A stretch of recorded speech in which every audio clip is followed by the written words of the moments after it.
saya diberi amanat oleh Icet ini untuk menyajikan materi terkait dengan peran orang tua sebagai pendidik untuk generasi gemilang. Ini sebetulnya judul ini sangat berat, betul ini. Apalagi pematerinya saya berdampingan dengan Profesor Dr. Purwati. Bagi saya ini kebanggaan sekali bisa ketemu di dalam webinar ini.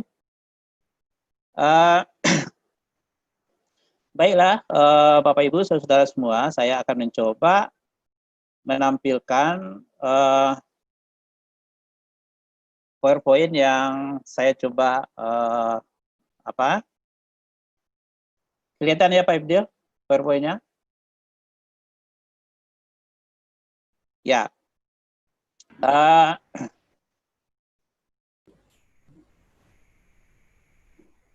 Jadi ini entah semacam tip atau apa, tapi saya mencoba menampilkan dari sudut pandang bagaimana orang tua itu menjadi pendidik. Sebab keberhasilan anak, saudara semua, sebetulnya adalah karena hebatnya orang tuanya mendidik. Nah, kita menyadari, tadi sudah disebut juga oleh Ibu Prof. Dr. Purwati, bahwa sebetulnya guru pertama dari anak-anak itu adalah orang tua. Ya. Nah, ya pada saat dia punya anak, tentu komitmen yang mereka tanamkan bagi pasangan suami istri adalah bagaimana mereka bisa mendidik anak-anak mereka. Ya. Terus Bapak Ibu, nah terkait dengan apa yang menjadi peran orang tua semasa new normal atau di era new normal. Nah, sebetulnya saudara, peran orang tua yang utama itu adalah pendidik. Baik itu kondisi tidak normal, ya, new normal, ataupun normal. Tapi bagaimanapun juga mereka harus menjadi pendidik. Nah, realitasnya siapapun yang menjadi orang tua, ya, saudara, realitasnya menjadi orang tua itu tidak mudah. Kenapa? Karena banyak kita lihat, dalam tanda kutip, banyak orang tua yang gagal. Indikator kegagalan itu adalah kalau anak-anak mereka itu tidak sukses. Atau anak-anak mereka itu menyimpang. Ya. Nah, tentu semua orang tua tidak ingin begitu. Siapapun orang tua ingin anak-anaknya sukses. Jadi intinya, jadi orang tua itu tidak mudah. Ya. Tapi, itu tidak terelakkan. Ya. Nah, yang mudah itu sebetulnya adalah menjadi bapak dan ibu. Hari ini menikah, mungkin 9 bulan lagi sudah bisa jadi bapak dan ibu kan. Dipanggil papa, dipanggil mama, udah bisa. Gampang itu mudah sekali malahan. Ya, jadi kata orang, jadi bapak dan ibu itu mudah aja gitu. Sambil main-main aja, tunggu 9 bulan lagi sudah jadi bapak dan ibu. Tapi jadi orang tua sulit. Nah, kenapa menjadi sulit? Karena menjadi orang tua itu haruslah mempunyai ilmu mendidik. Nah, ini dia. Karena tadi dia menjadi pendidik yang utama dan yang pertama gitu. Nah, ini menjadi persoalan, Bapak Ibu. Tidak semua orang tua punya ilmu mendidik gitu. Nah, kalau kita sering seminar-seminar seperti hal ini, sebetulnya intinya itu adalah kita mencoba memperbarui ilmu kita atau kita belajar terus-menerus menjadi orang tua. Tidak hanya menjadi bapak dan ibu. Ya. Nah, juga tidak semua bapak ibu itu pernah belajar menjadi orang tua. Ini dia.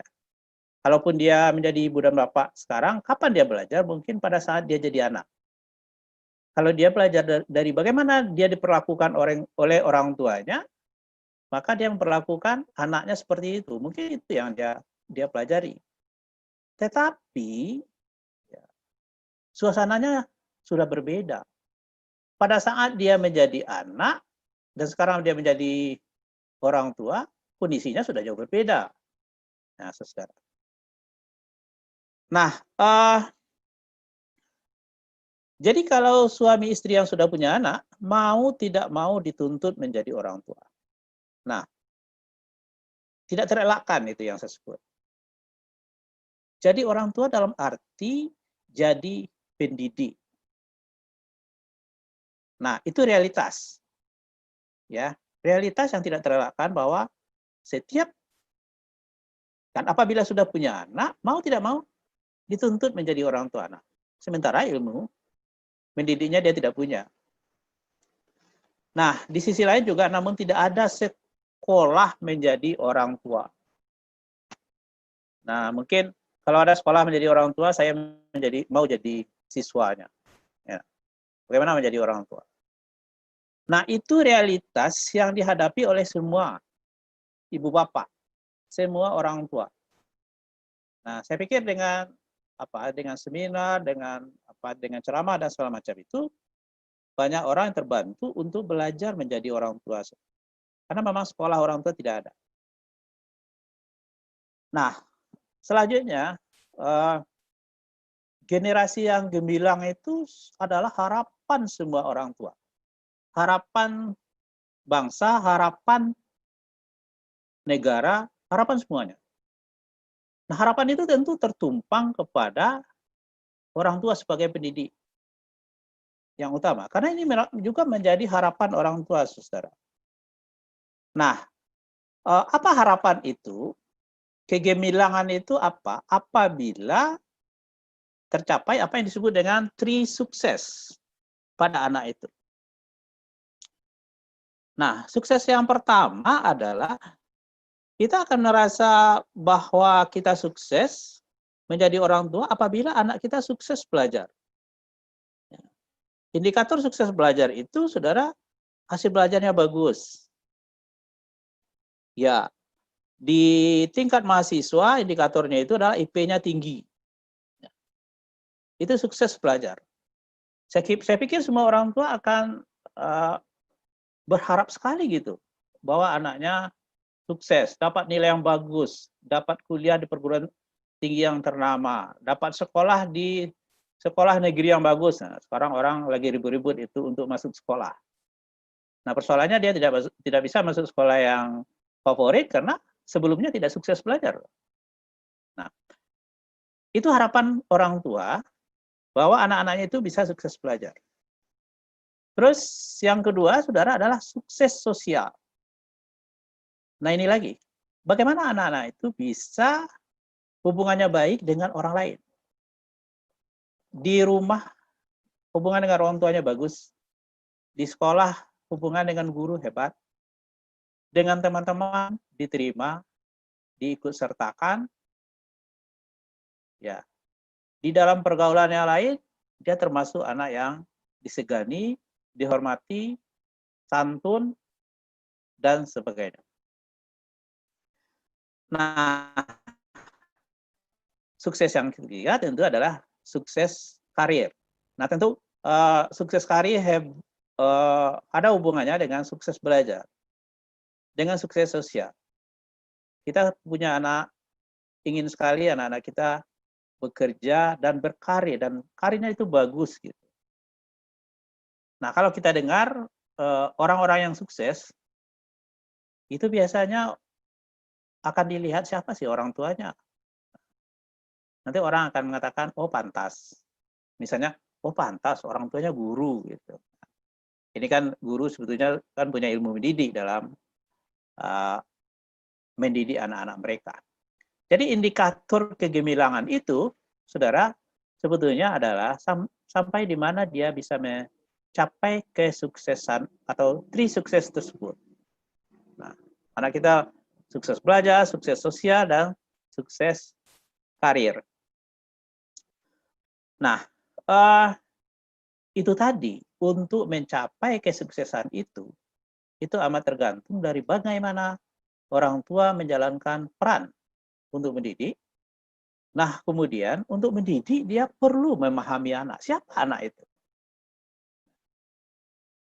Ya, untuk berhasil menjadi orang tua, ya wajib mengenali anak dan memahami anak. Kadang-kadang orang tua tidak paham dengan anak sehingga terjadilah benturan-benturan konflik dengan anak. Nah, kenapa? Karena pemahaman akan anak itu akan menjadi dasar di dalam kita berperilaku dan bertindak terhadap anak. Tanpa pemahaman anak itu, seringkali juga apa yang dilakukan itu tidak sesuai dengan keadaan anak itu. Nah, siapapun anak itu, kita tidak terlepas mengatakan bahwa dia itu adalah manusia. Ya, pastilah anak itu manusia. Nah, dalam hal ini, kita sebagai orang tua sebetulnya mencoba memahami kemanusiaan anak itu. Siapa dia? Nah, ya, kalau saudara punya bayi di rumah gitu ya, pastilah saudara mencoba memahami siapa bayi itu.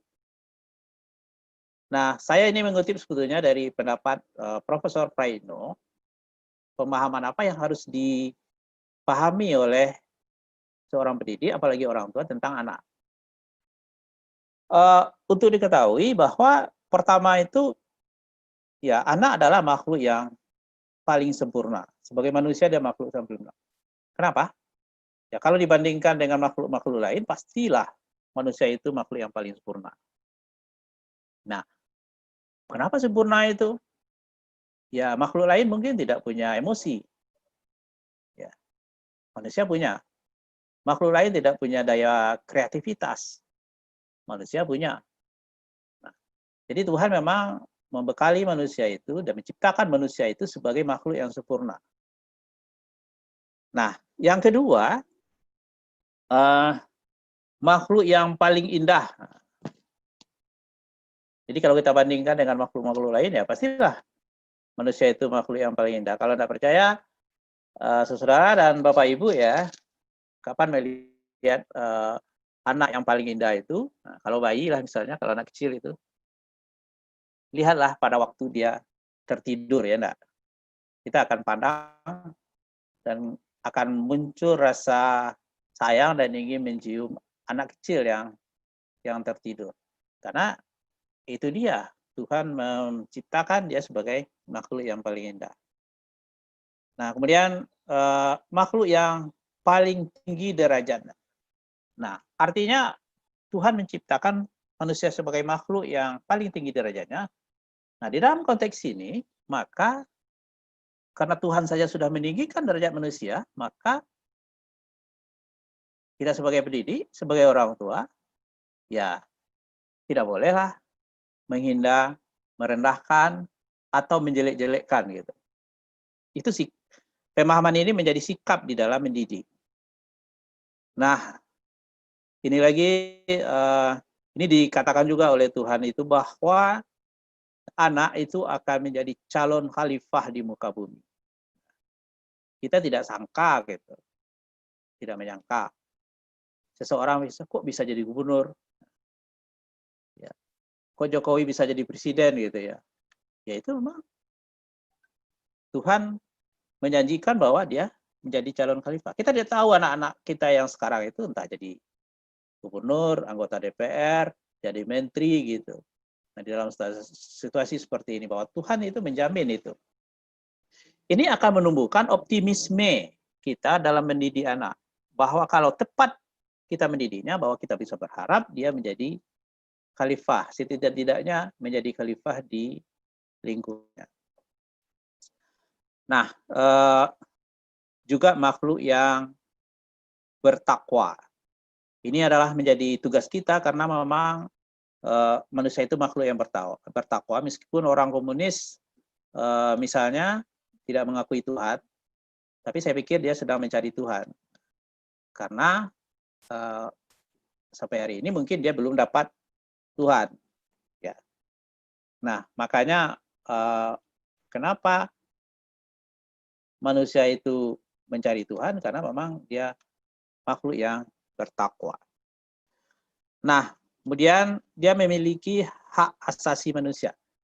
Jadi tidak ada pemaksaan kalau kita mengakui bahwa anak itu punya hak asasi.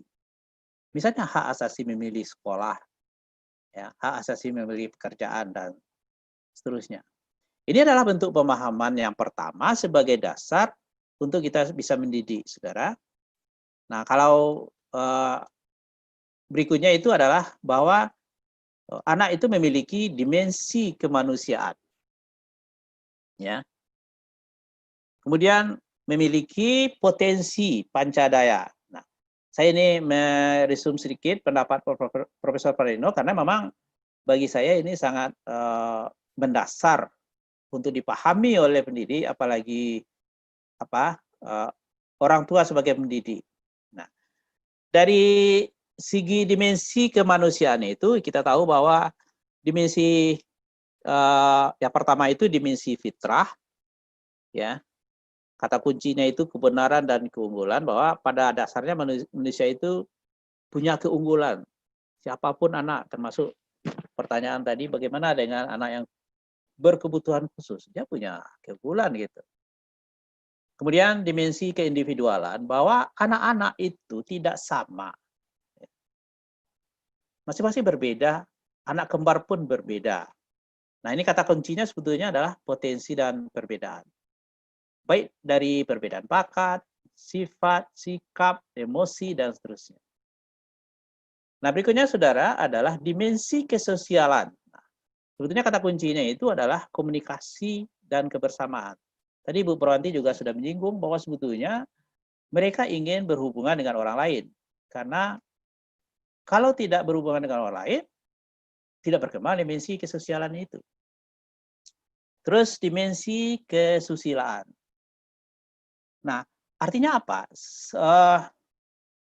Manusia itu ya ingin hidup di rel yang benar, sesuai dengan nilai-nilai dan moral. Tidak ada orang yang sebetulnya bercita-cita menjadi penjahat atau menjadi orang yang tidak waras gitu. Nah, kemudian yang berikutnya, saudara, adalah dimensi keberagaman. Ini pemahaman tentang dimensi anak yang setiap hari kita hadapi. Kita harus akui kelima dimensi yang ada pada diri mereka itu.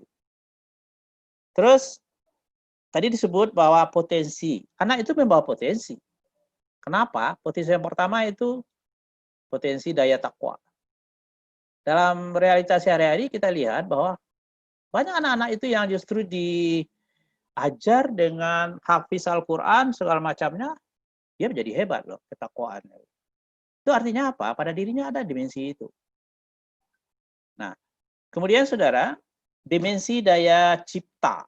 Nah, kemampuan mencipta itu memang satu hal yang diwariskan atau diberikan oleh Tuhan hanya kepada manusia. Karena Tuhan Maha Pencipta, sifat itu dia turunkan kepada manusia. Dia tidak berikan kepada lain. Pada malaikat, enggak, malaikat tidak bisa mencipta. Apalagi iblis atau apalagi begitu. Nah, ini sangat wajar bahwa kreativitas anak itu ada. Ya. Nah, nanti kita bisa melihat bahwa berbagai inovasi-inovasi sebetulnya adalah dari daya cipta anak itu. Kemudian daya rasa, ya. Lari nih. Ya, potensi daya rasa, emosi, seni, itu adalah potensi anak. Kemudian yang keempat, saudara, adalah daya karsa, semangat. Nah, ini loh. Nah, saya melihat bahwa orang tua itu mestinya adalah menjadi penyemangat. Betapa anak-anak yang jatuh, anak-anak yang tertinggal, ya, orang tua hebat adalah orang tua yang bisa menyemangati untuk bangkit lagi. Nah, karena pada diri mereka ada itu, daya itu. Nah, terakhir itu adalah daya karya. karya itu, Bapak Ibu dan Saudara, sekecil apapun, hasil karya anak itu mestinya dihargai dan didorong untuk berkarya terus. Jadi misalnya di rumah itu bagaimana dia bisa berkarya? Karya apa yang bisa dilakukan oleh anak-anak di rumah? Misalnya memasak. Anak gadis yang tidak sekolah memasak. Anak-anak yang sering di rumah itu yang biasanya tidak ada karya menyapu rumah, membersihkan rumah, mencuci, sekarang diajak untuk berkarya.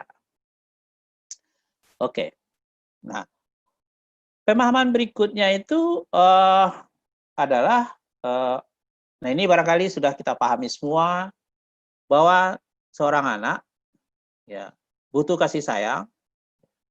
Tidak ada anak-anak yang tidak butuh kasih sayang, karena kasih sayang itu adalah sesuatu yang para ahli semua mengatakan bahwa itu sesuatu yang urgen dimiliki, didapatkan oleh anak. Kemudian kebutuhan akan sentuhan, baik sentuhan fisik, sentuhan verbal, maupun sentuhan isyarat.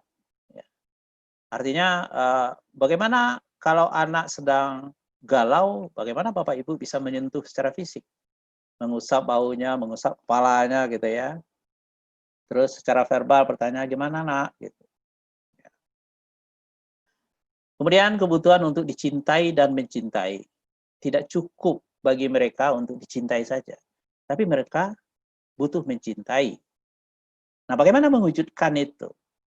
Bahwa mereka merasa dicintai dan mereka mencintai kedua orang tuanya. Mencintai saudaranya. Nah, yang keempat adalah kebutuhan untuk bebas juga. Tapi tentu saja bukan memberi kebebasan sebebas-bebasnya. Nah, terakhir adalah kebutuhan akan iman dan takwa. Ada kebutuhan mereka untuk iman dan takwa. Nah, gitu saudara. Saya ingin sampaikan dulu tentang yang di bawah ini. Nah, apa kesalahan-kesalahan dalam mendidik anak selama ini? Barangkali kita sebagai orang tua tidak menyadari bahwa kita sudah melakukan kesalahan-kesalahan itu. Dalam hal ini saya mencoba mengidentifikasi ini dari hasil pengamatan dan mungkin dari sejumlah bahan bacaan juga ya. Apa yang terjadi, yang sering terjadi oleh orang tua dalam mendidik anak itu, dan itu merupakan kesalahan. Nah ini biasanya yang suka begini adalah ibu-ibu terhadap anak balitanya, atau anak kecilnya, atau anak SD gitu. Membicarakan keburukan anak di depan orang lain. Ya ini seringkali ada orang tua yang mengatakan, kalau tanya gimana ini si Andi, gitu. Ada teman ibu tanya bagaimana si Andi, terus ibunya jawab, ini Andi sudah kelas 5 tapi pemalas, susah bangun tidur, dan seterusnya. Nah ini adalah kesalahan gitu. Jadi jangan sesekali membicarakan keburukan anak kepada orang lain atau di depan orang lain. Nah kadang-kadang orang tua tidak menyadari bahwa ini adalah kesalahan. Terus saudara, ini barangkali juga adalah untuk anak balita atau juga anak SD. Bagaimana orang tua terlalu banyak mengatakan jangan. Sehingga akhirnya nanti anak memaknai jangan itu bukan larangan lagi gitu. Harusnya gimana? Harusnya kan nyatakanlah keinginan orang tua. Jangan mengatakan jangan. Misalnya begini, mama inginnya kamu pulang sebelum jam 7 gitu. Ya. Tidak mengatakan kamu jangan pulang larut malam gitu. Nah, kalau bilang jangan pulang larut malam, justru dia ya pulang larut malam gitu. Untuk anak-anak remaja. Nah, terlalu banyak mengatakan jangan sebetulnya juga membunuh kreativitas. Apalagi kalau anak-anak balita. Jangan lari, nanti jatuh. Jangan duduk di sana, nanti kotor. Jangan ambil itu, pecah. Jangan angkat itu, gitu. Nah, itu membunuh kreativitas anak. Apalagi untuk anak balita, dia ingin selalu ingin tahu gitu, ingin mencoba gitu. Akibatnya setelah dewasa nanti dia tidak berani, saudara. Kalau orang tua terlalu banyak mengatakan jangan. Jadi kita mencoba belajar dari kesalahan ini untuk mendidik anak menjadi orang hebat. Kesalahan yang ketiga, saudara, yang sering dilakukan oleh orang tua adalah membandingkan anak dengan anak lain. Nah, ini secara psikologis orang tidak ingin dibandingkan dengan orang lain. Membandingkan dengan anak tetangga. Nah, lihatlah, ya, anak ibu sebelah tuh hebat. Kamu kok gagal terus? Atau membandingkan dengan saudara sepupunya. Lihatlah si Budi itu. Sekarang dia jadi juara, kamu gimana gitu. Nah, itu adalah kesalahan. Karena justru bukan mendorong dia untuk mengejar, tetapi dia marah kepada orang yang membandingkan. Nah, terus saudara, kesalahan berikutnya adalah, nah ini sering juga, mungkin di daerah saya, di Bukit Tinggi gitu ya, dulu ya, mungkin sekarang enggak lagi gitu. Mengatakan anak dengan label negatif seperti ya, bodoh, jahat, jorok, pembohong, dan lain-lain. Ya, pernyataan-pernyataan itu, perkataan-perkataan dari orang tua yang begitu, itu bukannya mengubah anak, tetapi itu membuat dia jengkel, atau malahan lama-lama bisa menjadi dendam itu, ingin membalas. Oke. Terus yang berikutnya saudara lah, nah ini Bapak Ibu seringkali juga ada orang tua, ya mungkin orang tua sekarang mestinya tidak, tapi seringkali juga salah, mencela hasil pekerjaan anak. Nah ini untuk anak-anak balita misalnya. Kalau dia membuat gambar, dia bilang, ini gambar mobil. Kadang-kadang respon orang dewasa akan mengatakan, mobil apa pula ini gitu. Nah itu tidak boleh. Harusnya bagaimana? Sekecil apapun yang dikerjakan oleh anak, diberi penguatan. Setelah diberi penguatan, baru diperbaiki. Lah mobilnya harus, mana rodanya gitu. Lah mobilnya apa warnanya gitu. Mobilnya mana lampunya gitu. Nah ini adalah cara orang tua untuk mendorong anak bekerja terus. Terus saudara, seringkali juga kesalahan itu adalah memarahi anak yang jujur. Kenapa? Karena seringkali orang tua tidak percaya dengan anak. Misal, disuruh anak membeli sesuatu ke warung. Dikasih uang 50.000, dia belanja 20.000. Terus dikembalikan 10.000. Nah, dikatakan anak tidak jujur. Anak bilang, ya ini kembaliannya. Dikatakan macam-macam lah gitu. Padahal uang itu terjatuh pada saat dia pulang dari warung ke rumah gitu. Tapi dia tidak tahu gitu. Nah, harusnya kan, lah kalau 20.000 kan 30.000, mana yang lain nak? Gitu. Ayo mungkin itu nak gitu. Harusnya. Jangan mengatakan bahwa dia pembohong dan seterusnya. Ini maaf ya, hal praktis saja saya bisa sampaikan. Terus seringkali kesalahan berikutnya saudara adalah orang tua lebih peduli dengan kesalahan anak daripada kebaikannya. Kalau ada anak yang salah, itu disebut-sebut terus. Kalau anak terlambat pulang ke rumah, dimarahi. Tapi pada saat anak pulang tepat pada waktu, didiami. Nah ini artinya apa? Kita terlalu peduli dengan kesalahan anak. Dan kurang memberi penguatan. Kepedulian itu adalah dengan cara memberi penguatan terhadap apa yang baik sudah dilakukan oleh anak. Nah, nanti kita cek aja, apakah kita pernah melakukan ini atau tidak. Yang kedelapan, saudara, adalah ini kesalahan juga, suka menghukum dan jarang memuji. Kalau salah dihukum, tapi kalau betul tidak diberi pujian. Nah, ini mudah-mudahan tidak ada orang tua zaman kini. Tapi kalau ada juga ya, disinilah kita belajar untuk bagaimana menghindari kesalahan-kesalahan itu. Yang berikutnya saudara adalah menghukum anak dengan pekerjaan yang baik. Nah, ini sebetulnya adalah menyalahi prinsip menghukum. Saya juga sedih kadang-kadang di sekolah itu menghukum anak dengan cara membersihkan WC. Padahal membersihkan WC kan pekerjaan baik gitu. Nah, kemudian menghukum anak dengan cara menyiram bunga. Gitu. Nah, ada juga orang tua yang menghukum anak dengan dihukum dengan mencuci piring. Gitu. Itu prinsip hukuman dalam mendidik itu salah. Di dalam mendidik sebetulnya menghukum anak itu adalah mengurangi kesenangan gitu. Kan prinsip hukum itu kan mengurangi kesenangan. Orang di penjara adalah untuk kurang kesenangannya. Nah, saya sedih juga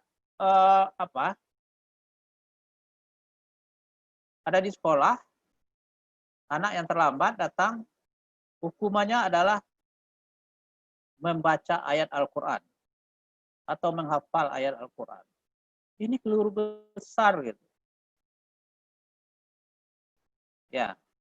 Atau kalau anak salah disuruh hormat bendera. Ini keliru besar. Karena hormat bendera itu adalah pekerjaan baik. Membaca Al-Quran itu pekerjaan baik gitu. Jangan menjadi hukuman.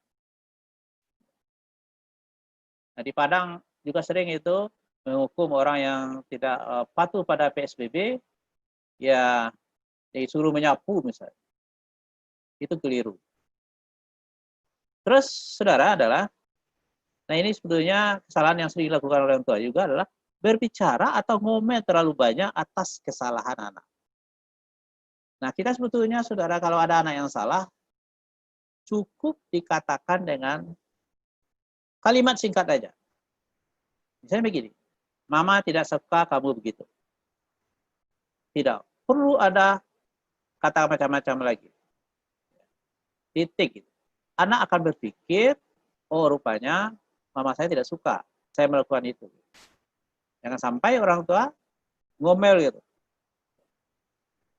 Dilarang tidak mau, kamu ini gimana, kan kamu sudah besar, sudah dewasa, mestinya kamu jadi contoh adik-adikmu. Kalau ini yang kamu lakukan begini, kan malu kita sama tetangga, sama saudara.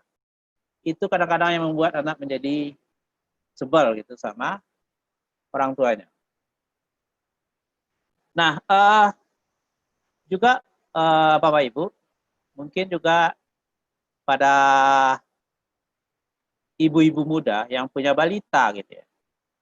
Kadang-kala mendidik anak itu dengan cara menakuti anak dengan kegagalan. Misalnya begini, mungkin orang tua anak istri juga begitu.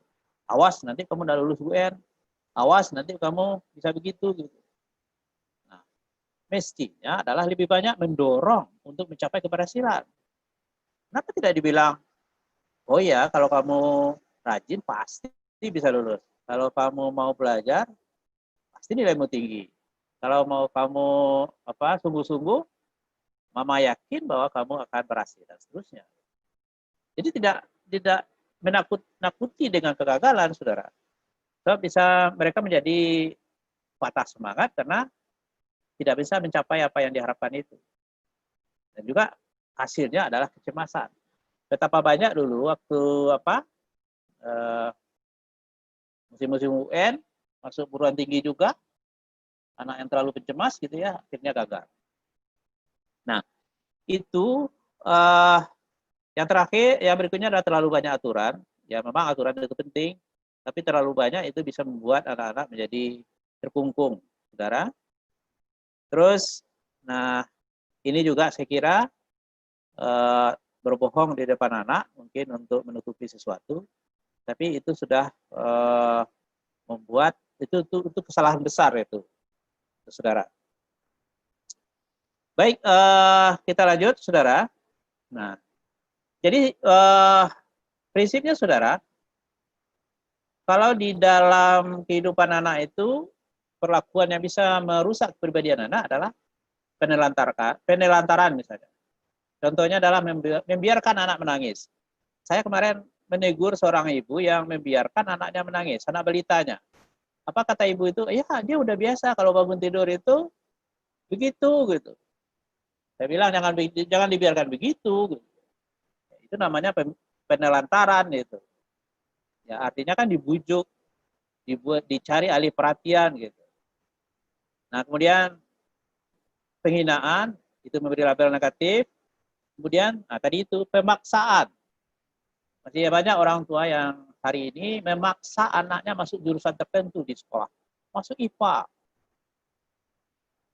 Padahal dia tidak berminat pada IPA. Kemudian pemberian contoh yang jelek, berbohong, tidak konsisten, dan lain-lain. Nah, mestinya bagaimana perlakuan yang bisa menumbuh kembangkan anak untuk bisa mereka jadi orang hebat? Pertama adalah pemeliharaan. Ibu, bapak, ya pemeliharaan ini mengandung makna bahwa betul-betul anaknya merasa dilindungi. Ya, pada saat anak kesulitan, pada saat anak mengalami masalah, orang tua siap membackup. Misalnya apa? Apa pernyataan orang tua yang penting gitu? Kalau anaknya gagal, orang tua cukup bilang, ya ada apa-apa, nanti juga akan selesai itu gitu. Nah, ini dalam bentuk wujud dari pemeliharaan.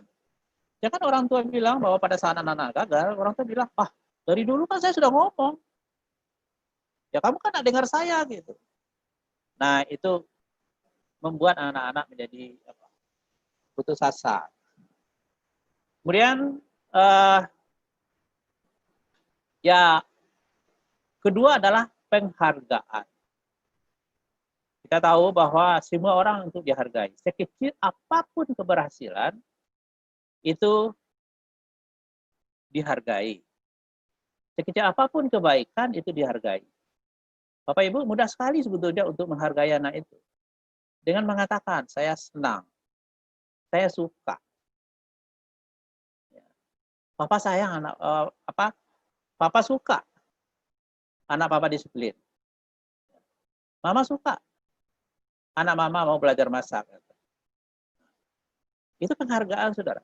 Bagi anak, penghargaan itu adalah sangat mendorong dia untuk berperilaku yang baik.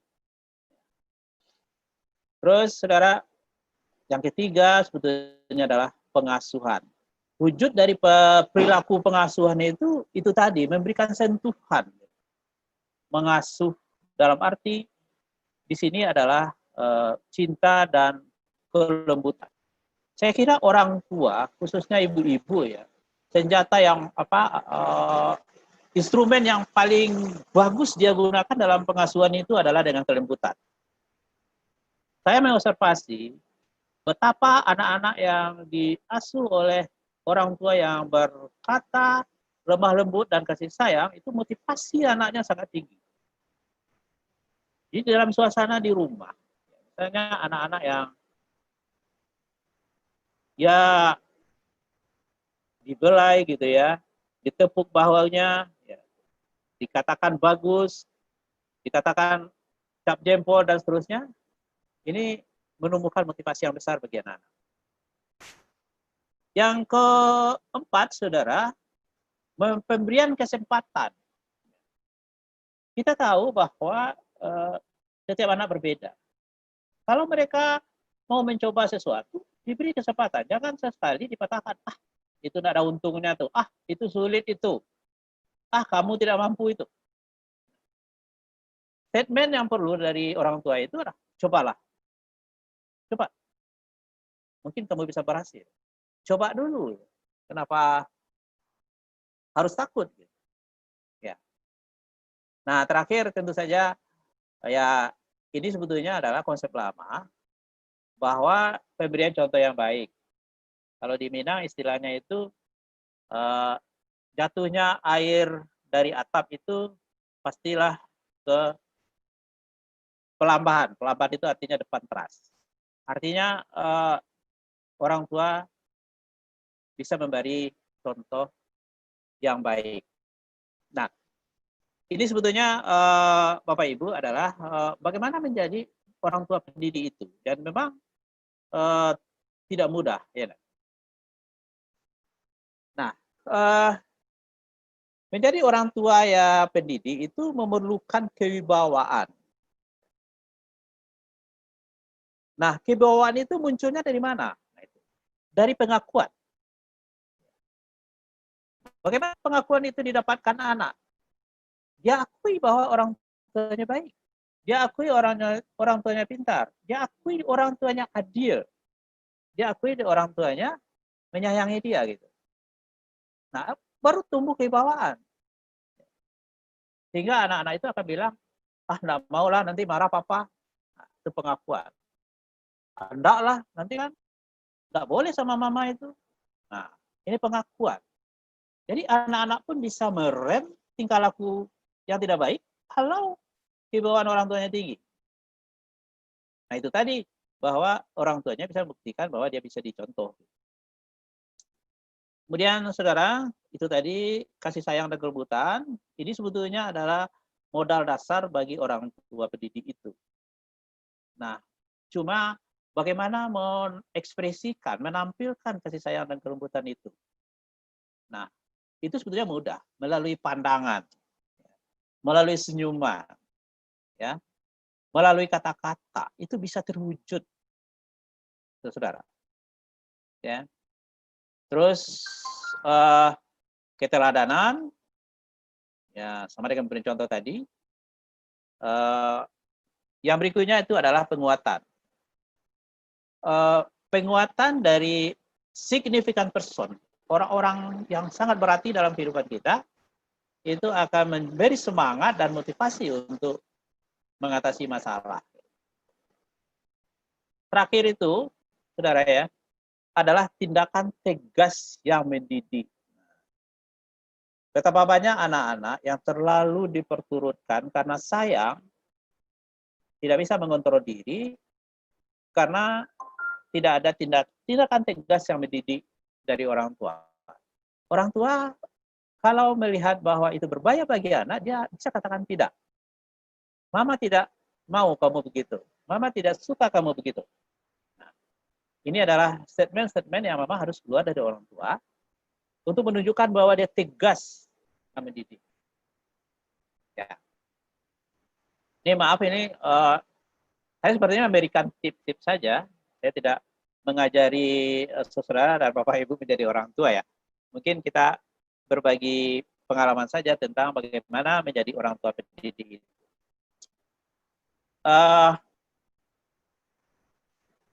Jadi kata kuncinya itu sebetulnya saudara adalah bagaimana paradigma cinta dalam pendidikan itu yang harus kita wujudkan kepada anak-anak. Nah, apa sikap orang tua yang menunjukkan bahwa dia mendidik? Pertama, tunjukkanlah sikap bersahabat dengan sikap bersahabat. Dengar keluhan, pahami dan besarkan perasaan pikirannya. Ya, bagi anak-anak orang yang paling dekat itu pasti orang tua. Anak-anak yang percaya pada orang tuanya, dia tidak akan berkeluh kesah kepada temannya atau kepada orang lain. Kalau bagi orang tua yang memang tidak bisa bersahabat, mungkin ya itu makanya perlu BK di sekolah gitu. Bagaimana? Itu tadi kata Ibu Prof bahwa guru pun sebetulnya berperan menjadi orang tua. Nah, konselor apalagi? Ya, dari mereka pahami dan besarkan perasaan atau pikiran mereka. Gimana caranya? Ya, saya bilang tidak apa-apa. Biarlah, kita ikhlaskan saja. Kita relakan. Itu membesarkan perasaan itu. Membesarkan pikiran, ya ini mungkin ada hikmahnya. Besok kita bisa itu. Bisa kita dapatkan itu. Percayalah kamu bisa. Kemudian pertinggi resiliensi, kepercayaan anak dengan menunjukkan sikap empati. Nah, ya konsep empati itu sebetulnya di dalam kehidupan itu sangat penting karena orang kalau diempati dia merasa tidak sendiri. Dia merasa di backup gitu. Nah, siapa yang backup anak? Jawabannya adalah orang tua. Kemudian saudara, tampunglah curahan perasaan anak karena menurut apa yang kita pelajari teori psikoanalisis gitu ya. Berkatarsis, kalau orang tua bisa tempat berkatarsis anak, maka itu anak akan menyayangi orang tuanya.